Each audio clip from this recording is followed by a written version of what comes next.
आपका स्वागत है। आज हम बात करेंगे एक ऐसी काबिलियत की जो हर रिश्ते को, हर बातचीत को और हमारी रोज़मर्रा की ज़िंदगी को गहराई से प्रभावित करती है। हमदर्दी यानी एम्पैथी। अक्सर लोग समझते हैं कि हमदर्दी बस एक जज्बा है जो किसी में होता है और किसी में नहीं, मगर असल में यह एक ऐसी हुनरमंदी है जिसे सीखा भी जा सकता है और निखारा भी। हमदर्दी असल में है क्या? 0-20-100। हमदर्दी का मतलब सिर्फ यह नहीं कि आप दूसरों का दुख या खुशी महसूस कर लें। असल हमदर्दी है जज्बात को समझना, चाहे वो आपके हों या किसी और के, और उन्हें संभालते हुए सामने वाले को जगह देना। यह एक ऐसी काबिलियत है जिसमें आप जुड़ते हैं मगर डूबते नहीं। आप सुनते हैं, महसूस करते हैं, मगर अपनी हदों को भी पहचानते हैं। क्यों ज़रूरी है? एक प्रणाली। आज का दौर तेज़ है, गलत फहमियाँ जल्दी होती हैं, लोग जल्दी ठेस खा जाते हैं और जज्बात अक्सर बिखरे रहते हैं। कई लोग सोचते हैं कि हमदर्दी का मतलब है दूसरों का दर्द अपने दिल में उठा लेना, लेकिन असली ताकत तो इस बात में है कि आप सामने वाले को समझें मगर अपनी संतुलन बरकरार रखें। यही हमदर्दी रिश्तों में नरमी लाती है, टकराव कम करती है और भरोसा पैदा करती है, चाहे वो घर का रिश्ता हो, दोस्ती हो या काम का माहौल। हमदर्दी की हुनरमंदियाँ 1-40-2-30। हमदर्दी एक नहीं, कई किस्म की काबिलियतों का मेल है। जज्बाती पहचान, आप क्या महसूस कर रहे हैं और क्यों। नज़रिए को समझना, हालात को दूसरे के नज़रिए से देख पाना। हदबंदियाँ, कब आगे बढ़ना है और कब थोड़ा पीछे रहना है। जज्बाती संतुलन, हालात मुश्किल हों तब भी खुद को काबू में रखना। इन सब को सीखा जा सकता है और मेहनत से मजबूत भी किया जा सकता है। अंत 2-30-3। ये सफ़र सिर्फ नरमी या रहमदिली की बात नहीं, ये अपने जज्बात को समझने, संभालने और दूसरों से बेहतर तरीके से जुड़ने का तरीका है। हमदर्दी कोई बोझ नहीं, ये एक फ़न है, एक कला जिसमें महारत हासिल कर ली जाए तो दुनिया को देखने का अंदाज ही बदल जाता है। चलिए अब चलते हैं द आर्ट ऑफ एम्पैथी की दुनिया में। पहला चैप्टर, अंडरस्टैंडिंग एम्पैथी, इंसानी रिश्तों की बुनियाद।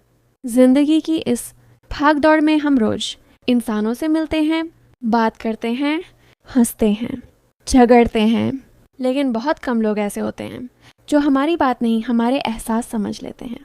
यही समझ, यही जुड़ाव, यही दिल की नरमी एक खूबसूरत फ़न में बदल जाती है। एम्पैथी यानी हमदर्दी। तो फिर एम्पैथी क्या है?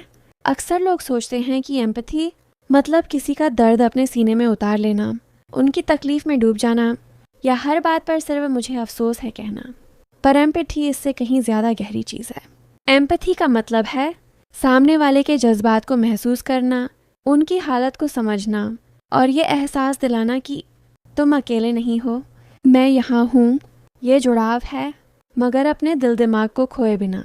इस चैप्टर का एक बड़ा मकसद है सिंपैथी और एम्पैथी का फ़र्क बताना। देखिए, सिंपैथी दूर से कहती है मुझे तुम्हारे लिए दुख है। एम्पैथी पास आकर कहती है मैं तुम्हारी हालत समझ रहा हूँ और तुम्हारे साथ हूँ। एक में दूरी है तो दूसरी में जुड़ाव, और असल रिश्ते सिंपैथी से नहीं, एम्पैथी से जन्म लेते हैं। रिश्तों की बुनियाद की बात करें तो एम्पैथी सिर्फ एक एहसास नहीं, ये हर रिश्ते की नींव है। घर में, दोस्ती में, प्यार में, काम की जगह पर रिश्ते तभी पनपते हैं जब इंसान महसूस करे कि कोई उसे सच में सुन रहा है, समझ रहा है और उसका जज्बा उसके लिए मायने रखता है। जहाँ एम्पैथी नहीं होती है वहाँ गलतफहमियाँ, दूरी और ठंडापन पैदा होता है। जहाँ एम्पैथी हो वहाँ रिश्ता जिंदा होता है। अब सवाल है, क्या यह नेचुरली इंसान में मौजूद है या एम्पैथी सीखी जा सकती है? यह इस चैप्टर का उद्देश्य बेहद ज़रूरी है। एम्पैथी जन्मजात नहीं, सीखी जाने वाली स्किल है। हर इंसान थोड़ा सब्र, थोड़ा होश, थोड़ी तवज्जो और थोड़ा दिल देकर एम्पैथी सीख सकता है। ये फ़न अभ्यास से बढ़ता है और एक बार सीख जाए तो इंसान की पूरी बातचीत बदल देता है। बहुत से लोग सोचते हैं कि हमदर्द बनना मतलब हर दर्द को अपने कंधे पर उठा लेना, लेकिन यह पहला अध्याय हमें चेतावनी देता है। एम्पैथी का मतलब यह नहीं कि आप खुद को मिटा दें। एम्पैथी में बाउंड्रीज उतनी ही ज़रूरी हैं जितनी नफ्स में सांस। बाउंड्रीज आपकी रूह की हिफाजत करती हैं, ये आपको टूटने से बचाती हैं। हेल्थी एम्पैथी वही है जहां आप समझते हैं, जुड़ते हैं, मगर खुद को भी संभाल कर चलते हैं। इस चैप्टर का एक सबसे खूबसूरत मकसद है कि हमें ये प्रेजेंस का मतलब समझाता है। कभी कभी किसी इंसान को हमारी सलाह की नहीं, हमारी मौजूदगी की ज़रूरत होती है। बिना जज किए सुनना, बिना टोके समझना, बिना बोले साथ बैठ जाना, ये छोटे छोटे लम्हे अक्सर ज़िंदगी बदल देते हैं। एम्पैथी शब्दों से नहीं, दिल की खामोशी से पैदा होती है। एम्पैथी इंसानियत की सांस है। चैप्टर बताता है कि एम्पैथी सिर्फ स्किल नहीं, इंसानियत की रूह है।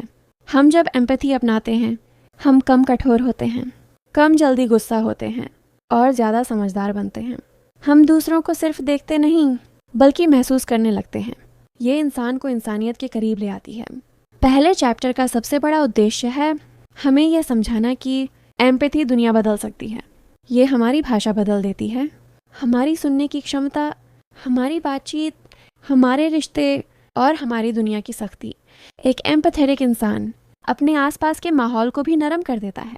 और यही इस चैप्टर का निचोड़ है। एम्पैथी वो बुनियाद है जो दिलों को जोड़ती है, रिश्तों को मजबूत करती है और ज़िंदगी को खूबसूरत बनाती है। अगर आप चाहें तो आज से, अभी से अपनी ज़िंदगी में ज़रा सी समझ, ज़रा सी हमदर्दी जगह दे दीजिए। शायद पूरी दुनिया न बदले, पर किसी एक दिल की रोशनी ज़रूर बढ़ जाएगी। और कभी कभी बस इतना ही काफ़ी होता है। आइए अगला चैप्टर भी साथ मिलकर समझते हैं। एम्पैथी की इस यात्रा में आपका साथ हमारे लिए खास है। सहानुभूति केवल दया नहीं है, यह समझ, सीमा और कार्रवाई का संयोजन है। नीचे दिए गए 6 पहलू, जैसे कि किसी मशीन के पार्ट मिलकर सहानुभूति को सचमुच काम करने योग्य बनाते हैं। हर हिस्से को समझना और प्रैक्टिस करना ज़रूरी है। 1. भावनात्मक जुड़ाव, एहसास की पहली लहर। ये वह नाजुक सी कैफियत है जब किसी का दुख, किसी की मुस्कान या किसी की खामोशी भी हमारे दिल पर दस्तक देने लगती है। ये वह पल है जब हम महसूस करते हैं कि सामने वाले की हालत हमारे अपने जज्बात में घुलने लगी है। यह क्यों ज़रूरी है? क्योंकि यही पहला रिश्ता है जहाँ दिल दिल से बात करने लगता है, बिना किसी भाषा के भी। इसमें ख़तरा क्या है? अगर हम इस लहर में बहुत दूर बह जाएं, तो दूसरे का दर्द अपना बनकर हमें थका सकता है। देखिए, अभ्यास कैसे करें। जब किसी की तकलीफ़ आपके दिल में असर करे, एक सांस रोक कर देखिए, ये एहसास मेरा है या उसका? बस पहचान जाने से बहुत सुकून मिलता है। 2. आत्म जागरूकता, अपना आप पहचानना। सहानुभूति का दूसरा पहलू है अपने अंदर का मौसम समझना। कौन सा एहसास हमारा अपना है और कौन सा किसी दूसरे के जज्बात की परछाई। आत्म जागरूकता हमें अपने दिल और दूसरे के दिल के बीच एक साफ सरहद देती है। यह क्यों ज़रूरी है?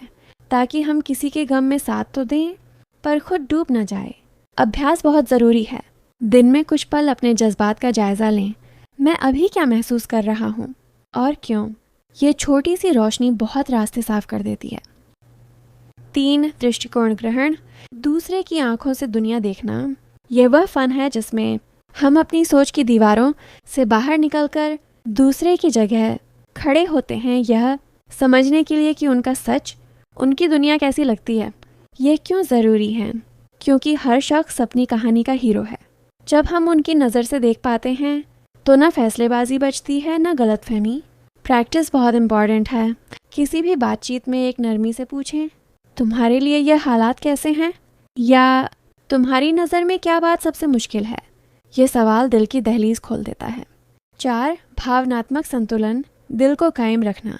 सहानुभूति का असली इम्तिहान तब आता है जब सामने वाले की भावनाएं भारी हों। उस वक़्त खुद को संभाले रखना, गुस्से, गम या बेचैनी में भी स्थिर रहना, यही भावनात्मक संतुलन है। यह जीवन का बहुत महत्वपूर्ण चीज़ है। क्यों ज़रूरी है? क्योंकि जब हम खुद टूटे हों, तो किसी और को थामना मुश्किल हो जाता है।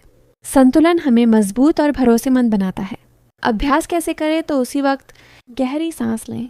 4 सेकंड में सांस, 4 सेकंड रुकना, 4 सेकंड में बाहर। ये एक छोटी सी दवा है जो बड़े तूफान शांत कर देती है। 5. करुणामय कार्रवाई, नरम दिल मदद। सहानुभूति सिर्फ महसूस करने का नाम नहीं, ये वह लम्हा है जब हम दिल से पूछते हैं, क्या मैं तुम्हारे लिए कुछ आसान कर सकती हूँ? करुणामय कार्रवाई बहुत सूझबूझ भरी होती है, बिना ज़बरदस्ती, बिना हुकूमत, बिना बोझ डाले। अब यह क्यों ज़रूरी? क्योंकि असली मदद वही होती है जो सामने वाले की इज्जत और आज़ादी दोनों संभाल ले। अभ्यास करें कि हमेशा पूछकर मदद दें, तुम्हें मेरी तरफ से क्या चाहिए? सुनना, सलाह या बस साथ? 6. सीमाएं और विवेक, दिल की हिफाजत। यह सहानुभूति का सबसे नफासत भरा हिस्सा है। कहाँ तक देना है, कब रुकना है, कौन सी बात रखनी है और कौन सी बतानी नहीं। सीमाएं हमें थकने नहीं देती और विवेक रिश्तों की पाकीज़गी बचाए रखता है। ये क्यों ज़रूरी है? क्योंकि बिन सीमाओं के हम थक जाते हैं और बहुत सख्त सीमाओं से रिश्ता सूख जाता है। दोनों के बीच की मध्यम राह ही असल समझदारी है। अभ्यास, नरमी से लेकिन पुख्ता तरीके से कहना सीखें, मैं तुम्हारा साथ देना चाहती हूँ, लेकिन इस वक्त मुझे थोड़ा वक्त चाहिए। आपको बता दूं कि सहानुभूति एक खूबसूरत तान है जिसके हर सुर को सही जगह बैठना पड़ता है। एहसास, समझ, संतुलन, सम्मान और नरमी, जब ये 6 पहलू मिलकर काम करते हैं तो हम किसी के दर्द को बोझ नहीं बल्कि एक जिम्मेदारी और एक भरोसे की तरह महसूस करते हैं। कभी कभी हमारी ज़िंदगी में ऐसे लम्हे आते हैं जब दिल बहुत कुछ कहना चाहता है मगर ज़ुबान खामोश रहती है, और कभी ऐसा भी होता है कि दिल की खामोशी चीख बनकर सुनाई देती है। भावनात्मक जागरूकता, इमोशनल अवेयरनेस, यही वह कला है जो इस दिल की आवाज़ को पहचानना सिखाती है। और भावनात्मक बुद्धिमत्ता, इमोशनल इंटेलिजेंस, ये सिखाती है कि उस आवाज़ को किस तरह समझदारी से इस्तेमाल किया जाए। अब शुरू होता है तीसरा अध्याय। यह आपके दिल, दिमाग और रूह तीनों को एक ही रास्ते पर लाने की कोशिश है। पार्ट 3, भावनाओं की दुनिया, एक नफी सफ़र। हम इंसान अक्सर सोचते हैं कि हमारा दिमाग हमें चलाता है, मगर सच यह है कि हमारा दिल हमें दिशा देता है। भावनाएं कोई बोझ नहीं हैं, ये हमारे अंदर की रोशनी और परछाइयाँ हैं। हम इनसे भागते हैं, छुपते हैं, डरते हैं, पर यही वो दरवाज़ा हैं जिनसे होकर हम खुद को पहचानते हैं। भावनात्मक जागरूकता यानी अपने जज्बात को देखना, समझना और नाम देना। जैसे, मैं परेशान हूँ पर क्यों? मेरी सांसें तेज़ क्यों हो रही हैं? मेरे सीने पर यह भारीपन कैसा है? मुझे गुस्सा आ रहा है पर किस बात पर? जब इंसान अपनी भावनाओं को नाम देना सीख जाता है, उसी वक़्त उसकी आधी लड़ाई जीत जाती है। पार्ट 2, एहसास की तहों में उतरना। जज्बात हमेशा उस तरह नहीं आते जैसे हम सोचते हैं। कभी गुस्सा सिर्फ गुस्सा नहीं होता, वह दर्द भी हो सकता है, डर भी या बेबसी भी। कभी मुस्कान सिर्फ खुशी नहीं होती, वह छुपी थकान, टूटन या मजबूरी भी हो सकती है। भावनात्मक जागरूकता का मतलब है अंदर क्या चल रहा है उसे पढ़ना, जैसे कोई पुरानी किताब जिसके पन्नों से स्याही मिट चुकी हो लेकिन कहानी अब भी जिंदा हो। पार्ट 3, रुकना, महसूस करना, पहचानना। अब मैं आपको एक छोटी सी मशक देता हूँ। अगर इसे रोज़ करें तो 1 महीने में आपका दिल खुद आपसे बात करने लगेगा। रुक कर महसूस करने की मशक। 1, अपनी सांस पर ध्यान दें। 2, अपने सीने के आसपास महसूस करें, वहाँ क्या चल रहा है। 3, पेट में कसाव है या हल्कापन। 4, गला बंद लग रहा है या खुला। 5, अब पूछें, मेरा दिल अभी किस एहसास का मेहमान है। अब भावना को नाम दें। दर्द, बेचैनी, नाराज़गी, उम्मीद, राहत, चिंता, मोहब्बत, उलझन, थकान। नाम देने का ये काम बहुत छोटा लगता है, लेकिन यह हमारी रूह को बेहद बड़ा सुकून देता है। पार्ट 4, भावनाओं की भाषा पढ़ना। हर इंसान की भावनाएं उसके अंदर की दुनिया का आईना होती है, मगर वह आईना धुंधला भी हो सकता है और बहुत तेज भी। भावनात्मक बुद्धिमत्ता हमें सिखाती है कि दूसरों की भावनाओं को बिना हुक्म दिए, बिना टोके, बिना जज किए कैसे समझना है। जैसे, किसी की आवाज़ थोड़ी टूटी हो, वह सिर्फ थका नहीं, शायद परेशान है। किसी का गुस्सा उसकी बेबसी भी हो सकती है, किसी की चुप्पी एक लंबा दर्द भी हो सकती है, और किसी की हंसी एक नकाब भी हो सकती है। भावनाओं की यह भाषा समझना इंसान को दूसरों के दिल तक पहुंचने का रास्ता देती है। पार्ट 6, प्रतिक्रिया नहीं, जवाब देना सीखें। ज़्यादातर लोग भावनाओं के नशे में रिएक्ट करते हैं, लेकिन भावनात्मक बुद्धिमत्ता सिखाती है रिएक्ट मत करो, जवाब दो, सोचकर, ठहर कर, नरमी के साथ। अगर कोई गुस्से में बात करे, आप शांत रहें। अगर कोई रोए, आप मौजूद रहें। अगर कोई टूट जाए, आप उसे ठीक करने ना लगें। बस उसके साथ बैठ जाएं।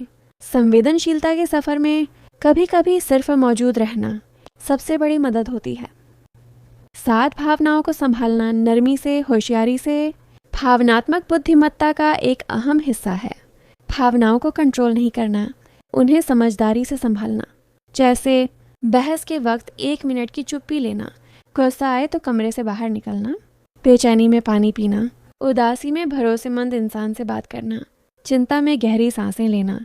ये छोटे छोटे कदम दिल को बहुत बड़े हादसों से बचा लेते हैं। पार्ट 8, दिल की हिफाजत, सीमाएं लगाना। भावनात्मक जागरूकता आपको यह भी सिखाती है कि कौन सी बात आपको नुकसान पहुंचा रही है और कौन सी आपको मजबूत बना रही है। सीमाएं लगाना कमजोरी नहीं, यह दिल की हिफाजत है। जैसे कहना, मैं थका हूँ, मुझे थोड़ी देर अकेला रहने दो। मैं आपकी बात समझता हूँ, पर मैं इस लहजे में बात नहीं कर सकता।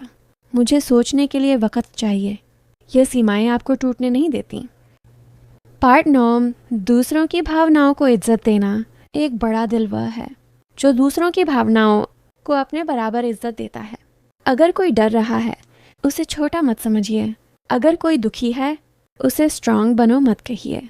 अगर कोई परेशान है, उसे जज मत कीजिए। कभी कभी सिर्फ इतना कहना बहुत होता है, मैं सुन रहा हूँ, तुम अकेले नहीं हो। पार्ट 10, सबसे बड़ा सबक, अपने दिल के साथ सफ़र। भावनात्मक जागरूकता और भावनात्मक बुद्धिमत्ता एक दिन में नहीं आती। यह एक सफ़र है, धीमा, नफीस, गहरा और बेहद खूबसूरत। धीरे धीरे आपका दिल आपकी बात समझने लगेगा और धीरे धीरे आप दूसरों के दिलों की भी आवाज़ सुन पाएंगे। यही वह कला है जो इंसान को इंसान बनाती है। जब हम अपने दिल की दुनिया को समझ लेते हैं, तभी हम दूसरों की दुनिया में नरमी और अदब के साथ कदम रखते हैं। भावनाएं हमारा बोझ नहीं, हमारी रोशनी है। उन्हें पहचानिए, अपनाइए और फिर देखिए ज़िंदगी कितनी खूबसूरती से बदलने लगती है।